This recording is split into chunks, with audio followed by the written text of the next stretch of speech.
नमस्कार दोस्तों, कलयुग के चमत्कार संतों की वाणी में आप सबका स्वागत है। अभी तक आपने बड़ी श्रद्धा और भक्ति और विश्वास के साथ हमारी कार्तिक महात्म्य अध्याय की कथाओं को सुना, इसके लिए मैं आप सबका धन्यवाद करती हूँ। दोस्तों, अब 9 नवंबर से शुरू हो रहा है मार्गशीर्ष का पवित्र मास और अब हम शुरू करेंगे मार्गशीर्ष की पवित्र मास की पवित्र भक्ति से, प्रेम से भरी हुई भगवान के प्रति हमें श्रद्धा विश्वास जगाने वाली कथाओं को, कहानियों को। और आज हम पहले अध्याय की मार्गशीर्ष की कहानी सुनेंगे। मार्गशीर्ष का महीना भगवान कृष्ण की पूजा। भगवान श्री कृष्ण ने गीता में कहा है कि मासों में मैं मार्गशीर्ष मास हूँ। ये महीना मुझे अति प्रिय है। दोस्तों, क्या हम ये सोचते हैं कि कार्तिक का महीना ख़त्म हो गया तो क्या हमारा जो भगवान के प्रति नित्य नेम है, जो भगवान के प्रति हम श्रद्धा और विश्वास से भरी हुई भक्तों की कहानी है, जहाँ तक कि उनमें कई बार पशु पक्षी भी शामिल होते हैं, क्या उनकी कहानियाँ, उनकी कथाएं सुनना छोड़ दें? क्या वो सिर्फ कार्तिक मास में ही सुने जाने योग्य है? जी नहीं।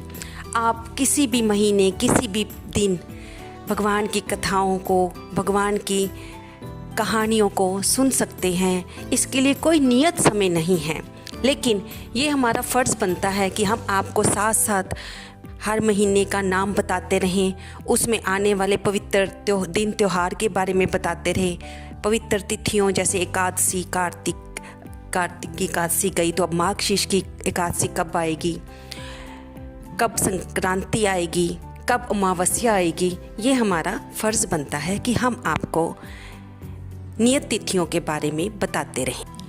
ये महीना जैसे कि भगवान श्री कृष्ण को बहुत प्रिय है और भगवान श्री कृष्ण को तुलसी भी बहुत प्रिय है, तो हमें तुलसी माता के आगे, जैसे हमने कार्तिक मास में दीप दान किया था, इस मास में भी हमें तुलसी जी के आगे दीप जगाना चाहिए और उनकी आरती करनी चाहिए। भगवान को सात्विक भोग लगाना चाहिए। भगवान को माखन मिश्री बहुत पसंद है, तो उनको अगर आप हो सके तो रोज़ माखन और मिश्री का तुलसी दल डालकर भोग लगाइए। दोस्तों, इस अध्याय में हम आपको प्रभु की निमित्त ही कहानी सुनाएंगे, जिसमें पशु पक्षी भी शामिल होते हैं। तो आज की हमारी कहानी है भगवान के प्रति विश्वास और श्रद्धा भरे हुए एक मोर की। एक बार की बात है, एक बार एक मोर भगवान श्री कृष्ण के मंदिर के बाहर बैठा कान्हा, मेरे कान्हा, कान्हा, कान्हा पुकार रहा था। उसको सुबह से लेकर शाम हो जाती, वह कान्हा कान्हा कहता रहता, मेरे शाम कहता रहता, लेकिन उसको अभी तक प्रभु श्री कृष्णा के दर्शन नहीं हुए पाए थे। इसी तरह उसको 1 साल बीत गया। अब वह थोड़ा उदास रहने लगा था कि प्रभु तो कहते हैं कि बहुत कृपा निधान होते हैं और वे तो बेजुबानों की भी बात सुन लेते हैं, तो क्या मेरी आवाज़ उन तक नहीं जा रही? क्या मेरी भक्ति में कोई कमी है? मैं रोज़ उनका सुबह से शाम तक नाम लेता हूँ, मैं अपनी भूख प्यास भी भूल जाता हूँ, लेकिन प्रभु का मेरी तरफ कोई ध्यान नहीं है। ऐसा सोच सोचकर वह व्याकुल होता रहता और उसका मनोबल धीरे धीरे गिरता जा रहा था। लेकिन फिर भी उसने भगवान का नाम लेना ना छोड़ा।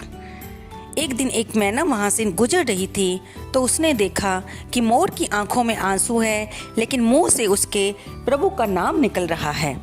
वह मोर के पास गई, मोर भैया, आप एक तो भगवान का नाम ले रहे हो और भगवान का नाम तो लेने वालों के चेहरे पर खुशी होती है, लेकिन आप रो क्यों रहे हो? तब मोर ने उसे अपनी उदासी का कारण बताया कि मैना बहन, मुझे 1 साल हो गया प्रभु का नाम लेते। सुबह से शाम तक मैं भूख प्यास को त्याग कर यहाँ बैठा उनका नाम लेता रहता हूँ, लेकिन अभी तक मुझे प्रभु की कृपा प्रदान प्राप्त नहीं हुई है। तब मैना ने कहा, मैं बरसाने जा रही हूँ, क्या तुम भी मेरे साथ बरसाने चलोगे? वो राधा रानी श्री जी की का वास स्थान है। कहते हैं वहाँ पर जो भी प्रभु कृष्णा को याद करता है वहाँ पर उसकी मनोकामना माँ राधा रानी पूरी करती है। तुम भी मेरे साथ चलो, तुम्हारी भी ये प्रभु के दर्शनों की अभिलाषा माँ राधा रानी सरकार जरूर पूरी करेगी। मोर ने जब ऐसा सुना तो वह तो किसी भी तरह से परमात्मा के दर्शन पाना चाहता था। वह मैना के साथ चलने को, बरसाना चलने को तैयार हो गया और मैना के साथ उड़कर वह भी बरसाने पहुंच गया। अब बीच में रास्ते में मोर को संशय हुआ, क्या राधा रानी सरकार उसकी मनोकामना पूरी करेगी। उसने मैना से पूछा कि क्या मेरी जो प्रभु को दर्शन करने की इच्छा है बरसाना जाने से पूरी हो जाएगी। तब मैना ने उसे कहा कि वह तुम्हारी मनोकामना को राधा रानी जरूर पूरा करेंगी, लेकिन तुम्हें मेरी एक बात माननी पड़ेगी।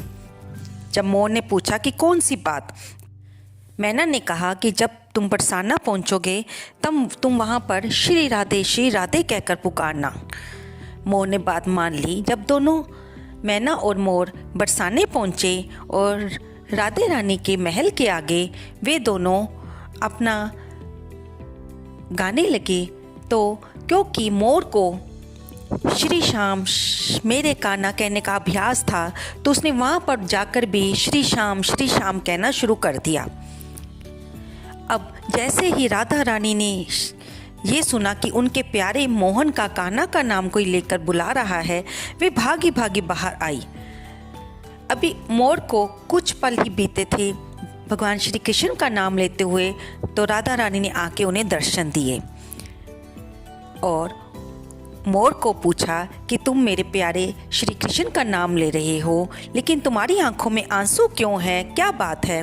मोर तो माँ राधा रानी की दयालुता पर ही रीझ गया था कि मैंने इतनी देरी भगवान कृष्ण का पूरा 1 साल नाम लिया, लेकिन वो मेरे को दर्शन देने नहीं आए, और इधर मैंने माँ राधा रानी सरकार का कुछ ही पल नाम लिया और वे बाहर भागी भागी आई हैं मुझे दर्शन देने। तब मोर ने अपने मन की बात बताई कि वह श्री कृष्ण के दर्शन करना चाहता है, जो कि अभी तक उसे प्राप्त नहीं हुए। मोर ने आगे कहा कि मैना बहन ने कहा है आप सब पर कृपा करती हैं, आप मेरे पर भी कृपा कीजिए। मेरे मन में प्रभु कृष्ण के दर्शन करने की अभिलाषा है, आप मुझे आशीर्वाद दीजिए कि मेरी ये मनोकामना पूर्ण हो। राधा रानी मुस्कुरा कर बोली कि मोर तुम्हारी मनोकामना जरूर पूरी होगी। अब तुम वृंदावन वापस जाकर वहाँ पर भगवान कृष्ण के दर्शन पाओगे, लेकिन जब तुम वहाँ पहुँचो तो तुम्हें मेरी एक बात माननी पड़ेगी। वहाँ जाकर तुम्हें श्री कृष्ण की बजाय श्री राधे कहना होगा। मोर ने ये बात मान ली। वह वापस वृंदावन आया और भगवान श्री कृष्ण के मंदिर के बाहर वह श्री राधे जय माँ राधे गाने लगा। अभी उसे श्री राधे कहते कुछ ही पल बीते थे जब भगवान श्री कृष्ण ने अंदर से सुना कि कोई उनकी प्रेतमा श्री राधा रानी सरकार का नाम लेकर पुकार रहा है, तो वे भागे भागे बाहर आए। उन्होंने देखा कि एक मोर माँ राधा रानी का नाम लेकर श्री राधे गा रहा है, तो वे मोर के पास गए और उसे गले से लगा लिया कि तुमने मेरी प्रीतमा का नाम इतने मधुर स्वर से गा रहे हो, बोलो तुम्हारी क्या इच्छा है।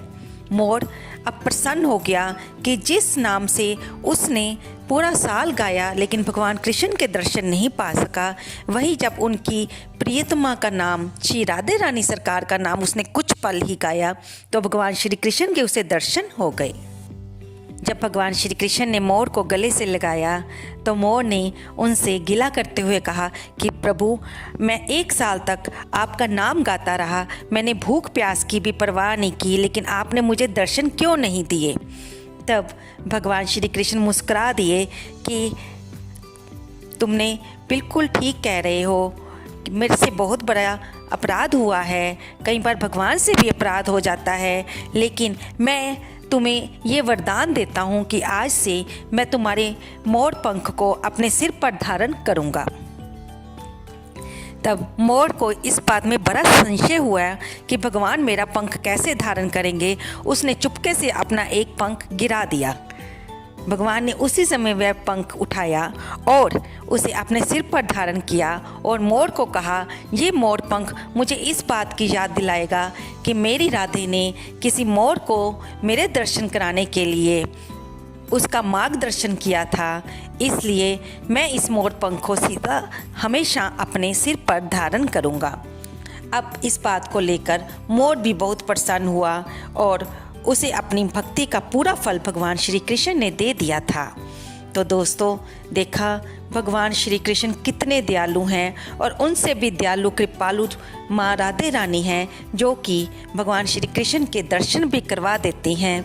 अगर आपके मन में कोई भी बात हो, कहनी हो भगवान श्री कृष्ण को, तो उसे पहले राधा रानी जी को कहिए, वे आपकी बात को जरूर भगवान श्री कृष्ण से पूरा करवाएंगी। बात सिर्फ भक्ति, विश्वास और श्रद्धा की है दोस्तों। आगे तो हम सब अपने अपने हिसाब से भगवान को याद करते हैं, किसी न किसी रूप में वो हमारे इष्ट देव बनते हैं। ये हम पर ही निर्भर करता है कि हम भगवान पर अपने विश्वास को कैसे बनाए रखें। दोस्तों, आपको ये अध्याय कैसा लगा? कृपया इसे लाइक करें, शेयर करें और कमेंट करें। धन्यवाद दोस्तों।